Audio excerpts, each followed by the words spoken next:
किताब मुकद्दस में से तवारीख की दूसरी किताब के 5वें बाब की तिलावत। इस तरह सब काम जो सुलेमान ने खुदावंद के घर के लिए बनवाया ख़त्म हुआ, और सुलेमान अपने बाप दाऊद की मुकद्दस की हुई चीज़ों यानी सोने और चांदी और सब ज़रूफ को अंदर ले आया और उनको खुदा के घर के ख़जाने में रख दिया। तब सुलेमान ने इसराइल के बुज़ुर्गों और कबीलों के सब रईसों यानी बनी इसराइल के आबाई ख़ानदानों के सरदारों को यरूशलेम में इकट्ठा किया, ताकि वो दाऊद के शहर से जो सयून है खुदावंद के अहद का संदूक ले आएं। और इसराइल के सब लोग 7वें महीने की ईद में बादशाह के पास जमा हुए, और इसराइल के सब बुजुर्ग आए और लावियों ने संदूक उठाया, और वो संदूक को और खैमा इस्मा को और सब मुकद्दस ज़रूफ को जो उस खैमा में थे ले आए। इनको लावी काहन लाए थे, और सुलेमान बादशाह और इसराइल की सारी जमात ने जो उसके पास इकट्ठी हुई थी संदूक के आगे खड़े होकर भेड़ बकरियां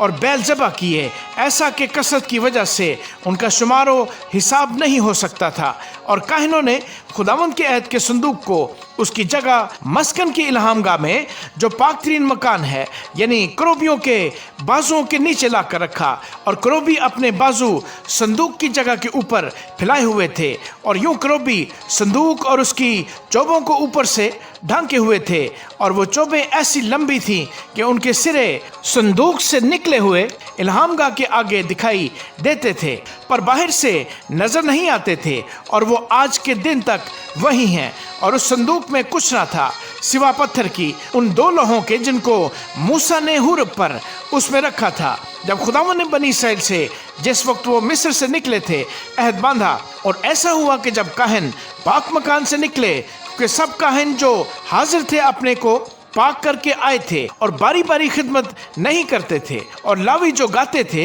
वो सब के सब जैसे आसिफ और हिमान और यदुतून और उनके बेटे और उनके भाई कतानी कपड़े से मुलब्बस होकर और झांझ और सितार और बरबत लिए हुए मस्बा के मशरकी किनारे पर खड़े थे, और उनके साथ 120 काहन थे जो नरसिंगे फूंक रहे थे। तो ऐसा हुआ कि जब नरसिंगे फूंकने वाले और गाने वाले मिल गए, ताकि खुदावंद की हम्द और शुक्रगुजारी में उन सब की एक आवाज़ सुनाई दे, और जब नरसिंगों और झांझों और मौसीकी के सब साजों के साथ उन्होंने अपनी आवाज़ बुलंद करके खुदावंद की सिताइश की कि वो भला है, क्योंकि उसकी रहमत अबदी है, तो वो घर जो खुदावंद का मस्कन है अबर से भर गया, यहाँ तक कि काहन अबर के सबब से खिदमत के लिए खड़े न रह सके, इसलिए कि खुदा का घर खुदावंद के जलाल से मामूर हो गया था।